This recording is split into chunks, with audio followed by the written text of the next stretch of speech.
দেখুন, মরক্কোর উত্তরের অংশ আর স্পেনের দক্ষিণের অংশের মাঝখানে এই সরু জলপথ, একে বলা হয় জিব্রাল্টারের প্রণালী। এখানে দুই মহাদেশের দূরত্ব মাত্র ৮ মাইল, অথচ শত শত বছর ধরে মানুষ স্বপ্ন দেখলেও এখনো কোনো সেতু বানানো যায়নি। বিশ্বের অনেক জায়গায়, এমনকি এর চেয়েও বেশি দূরত্বে বিশাল সেতু তৈরি হয়েছে। উদাহরণ হিসেবে ধরা যায় যুক্তরাষ্ট্রের লুইজিয়ানায় লেক পাঞ্চাট্রেন কজওয়ে, যার দৈর্ঘ্য ২৪ মাইল। এটি গিনেস ওয়ার্ল্ড রেকর্ডে বিশ্বের দীর্ঘতম অবিচ্ছিন্ন পানির ওপর সেতু হিসেবে তালিকাভুক্ত। এই সেতুতে দুটি সমান্তরাল ব্রিজ আছে, যা নিউ অরলিন্সের শহরকে লেক পাঞ্চাট্রেনের উত্তরের ছোট ছোট জলপথের সাথে যুক্ত করেছে। ৯,০০০ কংক্রিটের পিলার ধরে রেখেছে ১,০০০-এর বেশি ডেক, আর মাত্র ১৪ মাসেই এই বিশাল কাজ শেষ করা হয়েছিল। তাহলে আফ্রিকা আর ইউরোপের মাঝের এই ৮ মাইলের সেতু কেন সম্ভব হলো না? এরকম একটি সেতুর মূল্য হতো অমূল্য। আফ্রিকায় আছে হিরে, তেল, খনিজের মতো দামি সম্পদ, যা ইউরোপ কিনতে চায়।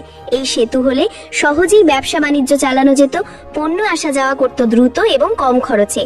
কিন্তু বর্তমানে যাতায়াত করতে হয় বিমান আর জাহাজে, যা অনেক ব্যয়বহুল।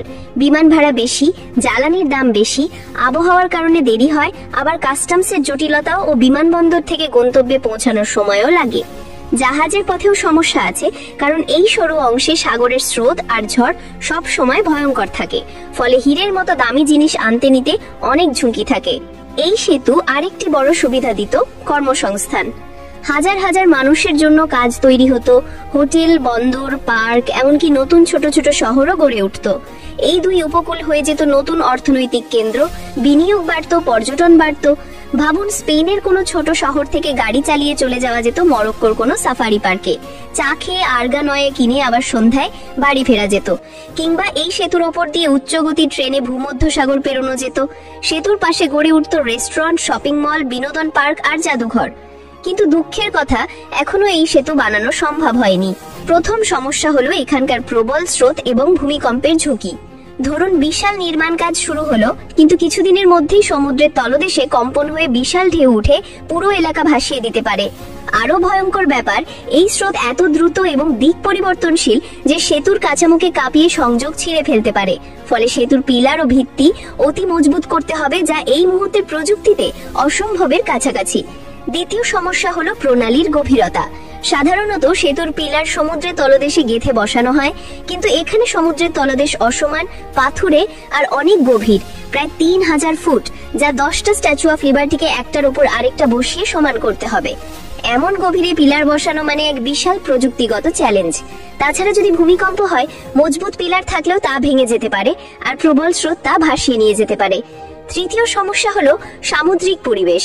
এই প্রণালীর পানিতে লবণাক্ততার কারণে সাগরের তল থেকে ঠান্ডা পুষ্টিকর পানি উপরে উঠে আসে, আর এতে জন্মায় ফাইটোপ্ল্যাঙ্কটন। এই ক্ষুদ্র প্রাণী খেতে আসে তিমি, ডলফিন সহ নানা সামুদ্রিক প্রাণী। এখানে প্রায় 7 প্রজাতির তিমি ও ডলফিন ঘুরে বেড়ায়। কিন্তু যদি বিশাল নির্মাণ কাজ শুরু হয়, তখন ধুলো, কার্বন ডাই অক্সাইড, পাথরের টুকরো, ছাই এসব পানিতে ছড়িয়ে পড়বে। এতে ফাইটোপ্ল্যাঙ্কটন মারা যাবে, মাছ হারাবে খাবার, আর জেলেরা হারাবে জীবিকা। সেতু চালু হলেও গাড়ি, ট্রেনের দূষণ পরিবেশের ভারসাম্য নষ্ট করবে। ফলে তিমি, ডলফিন হয়তো অন্য জায়গায় চলে যাবে, আর এর প্রভাব পড়বে পুরো সামুদ্রিক খাদ্য শৃঙ্খলে। একটা সমস্যা আরেকটার দিকে গড়াবে, ঠিক ডোমিনোর মতো। এই কারণে 2007 সালে স্পেন সরকার জাহাজের গতিবিধিতে নিয়ম চালু করে, যাতে সামুদ্রিক প্রাণীদের ক্ষতি না হয়। চতুর্থ সমস্যা হলো জাহাজ চলাচলের চাপ। প্রতিদিন প্রায় 300 জাহাজ এই প্রণালী দিয়ে যাতায়াত করে, কারণ এটাই একমাত্র রাস্তা যা ভূমধ্য সাগরকে আটলান্টিক মহাসাগরের সাথে যুক্ত করেছে। এখানে মৎস্যজীবী নৌকা, পর্যটন নৌকা, মালবাহী জাহাজ সবকিছুই চলে। এরকম ব্যস্ত রুটে বিশাল সেতু বসালে জাহাজ চলাচল ব্যাহত হবে, যা বৈশ্বিক বাণিজ্যেও প্রভাব ফেলতে পারে। 20 শতকের শুরুতে এক ফরাসি প্রকৌশলী এই সেতুর প্রস্তাব দিয়েছিলেন, কিন্তু তা ব্যয়বহুল আর জটিল হওয়ায় বাতিল হয়ে যায়।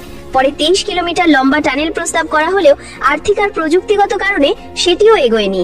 তবুও মানুষ আজও স্বপ্ন দেখে, হয়তো ভবিষ্যতে যখন প্রযুক্তি আরো উন্নত হবে, তখন আফ্রিকা আর ইউরোপকে এই 8 মাইলের সেতুতে যুক্ত করা যাবে।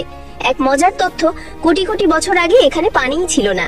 আফ্রিকান আর ইন্ডিয়ান প্লেট ইউরেশিয়ার সাথে ধাক্কা খেয়ে একসময় ভূমধ্য সাগরকে আটলান্টিক থেকে আলাদা করেছিল।